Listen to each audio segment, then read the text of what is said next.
پاکستان اتنا سبزی اتنی سستی نہیں جتنا کفر سستا ہو گیا.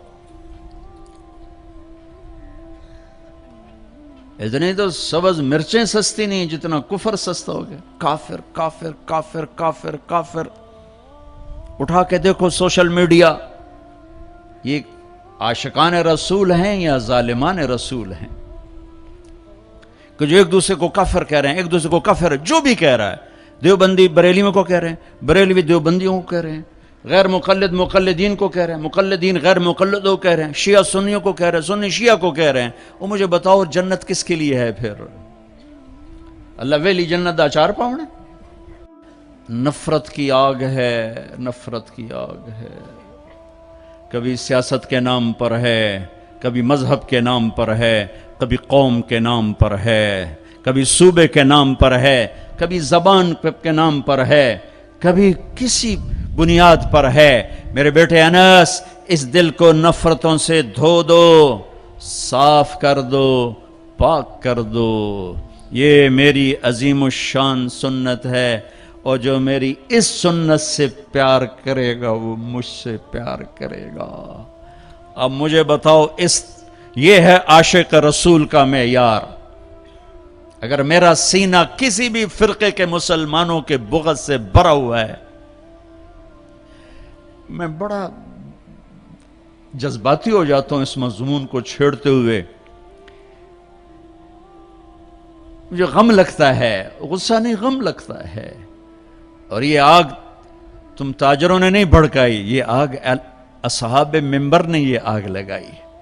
میں سب کی بات نہیں کرتا ہوں، ہر فرقے میں بڑے معتدل علماء ہیں، لیکن ہر فرقے میں کچھ ایسے سنگ دل ہیں جو بیٹھتے منبر پر ہیں اور چھڑکتے پٹرول ہیں، اور اپنی زبان کی آگ سے پھر اس سے آگ دکھاتے ہیں. پھر یہ نوجوان دست و گریباں ہوتے ہیں اور سلام کرنے سے بھی جاتے ہیں، جنازے پڑھنے سے جاتے ہیں. میں کیسے سمجھاؤں؟ کہاں سے الفاظ لاؤں؟ میرا سینہ پھٹ گیا ہے. میں 15 سال سے یہ مضمون بول رہا ہوں، کبھی کسی سے معاوضہ نہیں لیا. یہ کوئی فخر سے نہیں بتاتا ہوں، صرف اپنی صفائی پیش کرنے کے لیے بتاتا ہوں. تیسری دفعہ بھائی عقیل، ان کی میں سخاوت کی وجہ سے ان کی قدر کرتا ہوں. میں اس لیے آ جاتا ہوں کہ یہ سخی آدمی، اور سخی سے اللہ پیار کرتا ہے. لیکن مجھے ٹکٹ کبھی نہیں دیا، میں اپنے ٹکٹ پہ آتا ہوں کہ میں نے اس کا معاوضہ اللہ سے لینا ہے، اس سے تھوڑا ہی لینا ہے کہ جاتے ہوئے لفافہ میری جیب میں ڈال دے. تو میں دکھ سے بولتا ہوں کہ یہ آگ منبر سے بھڑکی ہے. سب کی بات نہیں کرتا ہوں، 5 انگلیاں برابر نہیں ہیں، لیکن ہر مسلک کے نوجوان خطیبوں نے ایک آگ بھڑکائی ہوئی ہے، ایک آگ لگائی ہوئی ہے. اچھا، ایک واقعہ یاد آ گیا. ابراہیم علیہ السلام کے لیے آگ بھڑکائی تو گرگٹ پھونکے مارنے لگا، پھونکے. اور نہ مرادہ تیری پھونک نال کی بڑھنا ہے، لیکن ایک برائی کا ساتھی بنا تو حکم ہے جہاں گرگٹ ملے اسے مار دو. یہاں نہیں پایا جاتا گرگٹ، وہ میں نے افریقہ میں دیکھے تھوک کے حساب سے، یہاں نہیں ہے. ہمارے چھپ کے لیے اس کی قسم ہے، گرگٹ نہیں ہے. اور کبوتر کو بھی پتا ہے میرے 2 چن جاندے پانی نال کچھ نہیں بڑھنا. اس نے چونچ میں پانی بھر کے ایسے اوپر ڈالا. اللہ نے کبوتر کی محبت پوری دنیا کے دل میں بٹھا دی. سارا حرم کبوتروں سے بھرا پڑا. میرے نبی کا حرم کبوتروں سے بھرا پڑا ہے. اللہ کتنا قدر، اللہ کو پتہ ہے ایک قطرے پانی نال کے بڑھنا ہے. کبوتر جی چونچ دے پانی نال کے بڑھنا ہے. گرگٹ کی پھونک سے کوئی آگ بھڑک گئی، ایک برائی کا ساتھی بنا، حکم آ گیا جہاں ملے مار دیا جائے. کبوتر ایک اچھائی کا علمبردار بنا، حرم بھر دیا کبوتروں سے. دونوں حرم بھر دیے، کبوتروں کی محبت دلوں میں ڈال دی. کبوتر بادوں سے پوچھو کیسے اتنا بیوی سے پیار نہیں کرتے جتنا کبوتروں سے پیار کرتے. مجھے پتا ہے میں اس آگ کو نہیں بجھا سکتا، لیکن میں اللہ کے نبی کی بارگاہ میں کہہ سکوں گا یا رسول اللہ میں تو کبوتر بننے کی کوشش کرتا رہا. مجھے پتا ہے میرے چند قطروں سے کچھ نہیں ہوگا.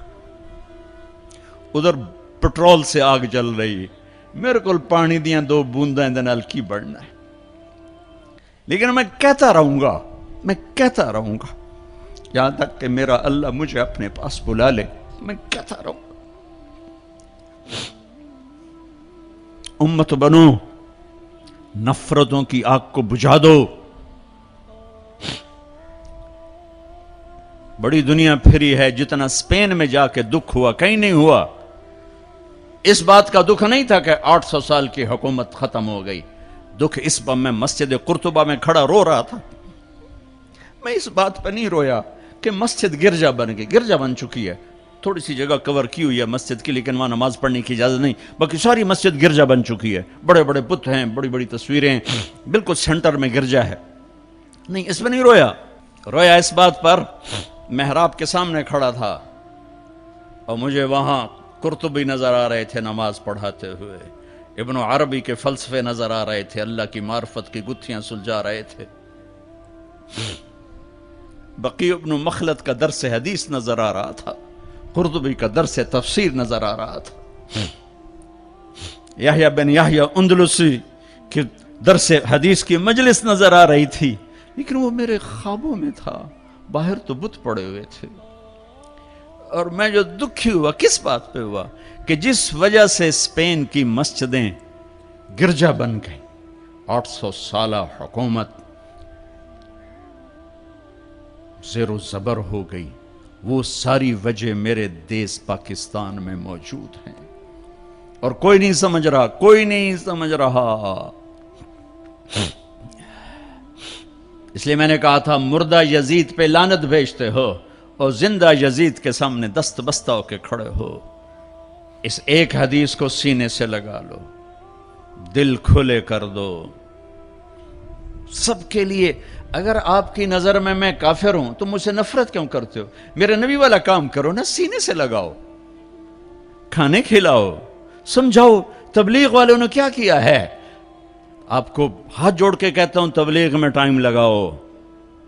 پوری دنیا میں واحد دین کی محنت ہے جس نے محبت کا وہ پیغام پہنچایا ہے کہ امت کو فرقہ واریت سے نکال کر ایک امت پنے کی شکل دکھائی ہے. میرے نبی نے کیا کیا؟ عبداللہ بن ابی کا جنازہ پڑھا دیا. میرے نبی نے کیا کیا؟ منافق مسجد میں بیٹھے ہوتے تھے اور آپ کو ایک ایک منافق کا پتہ تھا, یہ منافق, یہ منافق, یہ منافق. کبھی نہیں مجلس سے اٹھایا. تو ایک کام تو یہ کرو کہ اپنے دل کو نفرتوں سے پاک کرو.